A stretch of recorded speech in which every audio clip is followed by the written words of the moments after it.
menciptakan tatanan dunia baru. Mereka menciptakan sistem keuangan yang baru juga, menciptakan aliansi politik kekuatan yang baru, menciptakan blok perdagangan yang baru. Dan untuk menjalankan sistem baru tersebut, sistem yang lama harus digulingkan. Yang berambisi menumbangkan hegemoni Barat ada dua negara saat ini, Tiongkok dan Rusia. Tiongkok dengan economic approach-nya, Rusia dengan military approach-nya.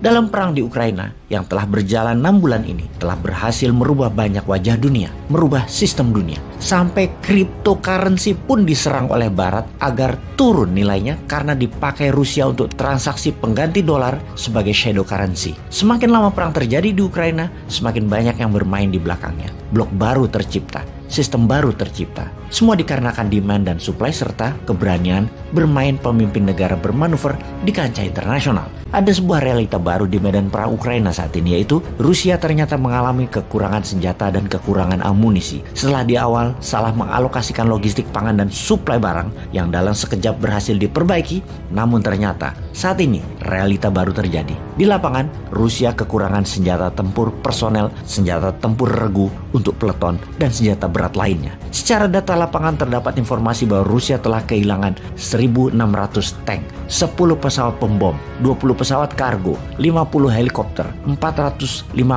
peluncur roket, dan artillery piece. Kita mengetahui negara agresor seperti Jerman di Perang Dunia Kedua adalah pemproduksi mesin perang. Begitu juga Uni Soviet. Sekarang Rusia menghasilkan mesin perang nomor 2 di dunia di bawah Amerika. Namun kapasitas Rusia hanya 30%-an dibanding Amerika. Industrial military kompleks Rusia secara jumlah nomor 2 di dunia, namun bukan yang teradvance. Secara nilai ekonomi, senjata Rusia mensuplai ke 66 negara di dunia bernilai 48 billion US dollar yang merupakan 20% pengadaan ekspor senjata perang ke seluruh dunia. Dalam mikroekonomi, di dalam Rusia, mereka yang bekerja dalam military industrial kompleks tersebut berjumlah 2 juta orang sebelum perang Ukraina. Sekarang mencapai 3 juta orang yang merupakan 3,7% dari angkatan pekerja nasional, dari labor force-nya Rusia. Sekarang mereka tidak mengimpor lagi. Tujuan Rusia hanya satu, kalahkan Ukraina. Mereka memproduksi untuk dirinya sendiri. Rusia tidak mengirimkan lagi senjata untuk diekspor, di mana Afrika adalah pasar terbesar dari mesin perang Rusia. Algeria merupakan pengimpor 15% dari produksi alat perang Rusia.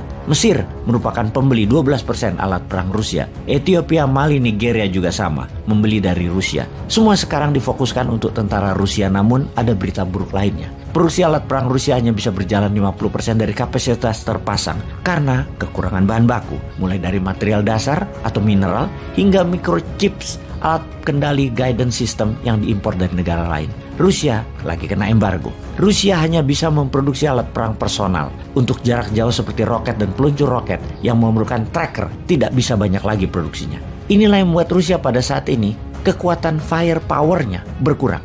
Apa yang Rusia lakukan? Putin mengunjungi Iran dan Turki. Kita setuju pastinya. Ketika seorang kepala negara mulai melakukan perjalanan ke luar negeri, ini pasti ada kebutuhan besar di dalam negeri yang harus dipenuhi. Seperti kunjungan Pak Jokowi baru-baru ini. Demikian juga Putin ke Turki dan Iran. Menlu Rusia ke Afrika. Kunjungan Putin hanya satu, akan meminta drone Iran dan drone Turki. Kita tahu drone Akinci Turki adalah tersangar di dunia. Drone Akinci ciptaan Turki memecahkan sejarah penerbangan dengan terbang di ketinggian 11.000 meter selama hampir 26 jam, jauh dari jangkauan operasional sebagian besar jet tempur. Dengan lebar sayap 20 meter dan daya angkut 1 ton, drone besar ini dapat dipasang dengan smart micro munition ringan milik Roketsan untuk waktu penerbangan yang lebih lama dan presisi tinggi. Untuk Iran, hal ini udah diakui dunia. Drone Iran bisa punya daya jelajah 7.000 km. Kecil pesawatnya dan punya daya angkut yang besar. Ribuan jumlahnya sudah diproduksi. Diperkirakan pengamat intelijen barat, jumlahnya 5.000 drone Iran miliki. Bayangkan, kalau sebuah negara punya 200 jet tempur, negara tetangganya gemeter karena dalam sekejap, dalam hitungan di bawah 1 jam, jet tempur tersebut sudah sampai ke negara tetangga, dan untuk interceptnya tidak mudah. Misalnya, Malaysia punya 200 pesawat jet tempur, lalu yang 100 terbang seketika menyerbu Jakarta. Itu Pangkalan Halim, Pangkalan Madiun, Pangkalan Pekanbaru, tempat mangkal 50 jet tempur nasional tidak bisa terbang seketika untuk siap intercept jumlah 100 pesawat terbang milik Malaysia tersebut. Bayangkan, Iran punya 5.000 drone yang bisa jelajah 7.000 km, menyerbu Israel dalam hitungan jam. Tel Aviv bisa ambyar. Inilah yang diminta Putin. drone Iran, dan drone Turki. Semua drone ini akan menjadi game changing di perang Ukraina. Iran atas permintaan Putin tersebut setuju. Iran minta dibayar pakai emas dan gandum. Emas yang Rusia kumpulkan atas pembelian gas dan oil selain dibayar pakai rubel, sekarang emasnya diminta Iran. Turki juga begitu, minta dibayar dengan seluruh gandum Rusia dan Ukraina. Turki akan jadi raja gandum dunia. Aduh, pada jago-jago bener bernegaranya ya. Jadi iri sama bernegara mereka.